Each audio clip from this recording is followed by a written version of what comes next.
Hello, ഇന്നൊരു തരിയുണ്ടേൻ്റെ റെസിപ്പിയാണ്. സാധാരണ തരിയുണ്ട പോലെ അല്ലാതെ കുറച്ച് സോഫ്റ്റായിട്ട് ഒരു ലഡുവിൻ്റെ എല്ലാം ടെക്സ്ചർ വരുന്ന രീതിയിലാണ് ഇന്ന് തരിയുണ്ട ഉണ്ടാക്കിയെടുക്കുന്നത്. വീഡിയോ കണ്ടിട്ട് ഇഷ്ടപ്പെട്ടിട്ടുണ്ടെങ്കിൽ ഒന്ന് ലൈക്ക് ചെയ്ത് സബ്സ്ക്രൈബ് ചെയ്യണേ. ഇനി ഇതെങ്ങനെയാണ് ഉണ്ടാക്കാൻ നോക്കേ. അതിന് വേണ്ടിയിട്ട് ഇതേപോലെ ഒരു പാത്രം എടുത്തിട്ടുണ്ട്. അതിൻ്റെ അകത്തേക്ക് ഒരു 2 ടേബിൾ സ്പൂൺ നെയ്യ് ഒഴിച്ചു കൊടുക്കുക. നെയ്യൊന്ന് ചൂടായി വരുമ്പോൾ അതിൻ്റെ അകത്തേക്ക് കുറച്ച് കാഷ്യൂ നട്ട്സ് ഒന്ന് ചെറുതായിട്ട് പൊടിച്ചിട്ട് ചേർത്ത് കൊടുക്കുന്നുണ്ട്. അതൊന്ന് കളറ് മാറി വരുമ്പോൾ എണ്ണേൻ്റെ അകത്ത് നിന്ന് കോരി മാറ്റാം. അതിൽ തന്നെ കുറച്ച് ഉണക്കമുന്തിരി കൂടി ചേർത്തിട്ട് വഴറ്റിയെടുക്കുക.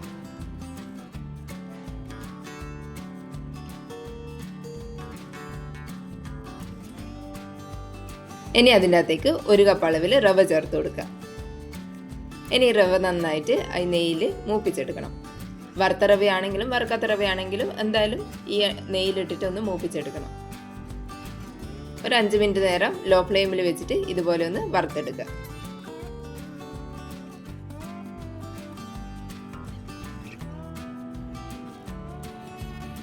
ഏകദേശം ഒരു 5 മിനിറ്റ് ആകുമ്പോഴേക്കും റവേൻ്റെ ഈ ടെക്സ്ചറെല്ലാം മാറിയിട്ട് ഇതുപോലെ നന്നായിട്ട് വറന്ന് വന്നിട്ടുണ്ടാവും. റവേൻ്റെ കളറ് മാറുന്നതിന് മുന്നേ തന്നെ വേഗം ഇത് വേറൊരു പാത്രത്തിലേക്ക് മാറ്റി കൊടുക്കണം. ഇനി അതേ പാനിലേക്ക് തന്നെ ഒരു 1/2 കപ്പ് അളവിൽ പഞ്ചസാര ചേർത്ത് കൊടുക്കുക. കൂടെ തന്നെ 1/2 കപ്പ് അളവിൽ വെള്ളം കൂടി ചേർത്ത് കൊടുക്കുക. ഇനി പഞ്ചസാര ഒന്ന് മെൽറ്റായിട്ട് വരുന്നവരെ ഒന്ന് ഇളക്കി കൊടുക്കുക. അതിനുശേഷം അതിൻ്റെ അകത്തേക്ക് കുറച്ച് ഏലക്ക പൊടിച്ചതും കൂടി ചേർത്ത് കൊടുക്കുക. കൂടെ തന്നെ 1/2 കപ്പ് അളവിൽ തേങ്ങ കൂടി ചേർത്ത് കൊടുക്കുന്നുണ്ട്.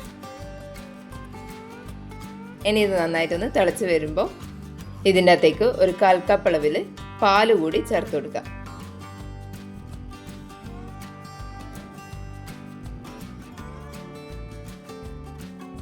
ഇനി ഇതിൻ്റെ അകത്തേക്ക് നമ്മൾ വറുത്ത് വെച്ചിട്ടുള്ള റവ കുറച്ചായിട്ട് ചേർത്ത് കൊടുക്കാം. കൂടെ തന്നെ നമ്മൾ വറുത്ത് വെച്ചിട്ടുള്ള അണ്ടിപ്പരിപ്പും മുന്തിരിയും കൂടി ചേർത്ത് കൊടുത്തതിന് ശേഷം നന്നായിട്ടൊന്ന് മിക്സ് ചെയ്ത് കൊടുക്കുക.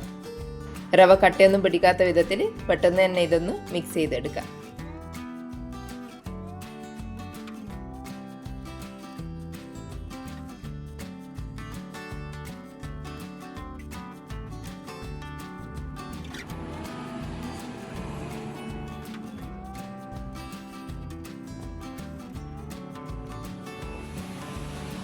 നന്നായിട്ട് ഇതൊന്ന് മിക്സ് ചെയ്ത് കഴിഞ്ഞതിന് ശേഷം ഫ്ലെയിം ഓഫാക്കി കൊടുക്കുക. അതിനുശേഷം ഒരു 1/2 ടേബിൾ സ്പൂൺ നെയ്യ് കൂടി ചേർത്ത് കൊടുത്തിട്ട് ഒന്ന് മിക്സ് ചെയ്യുക. എന്നിട്ട് ചൂടാറാൻ വേണ്ടിയിട്ട് മാറ്റി വെക്കാം.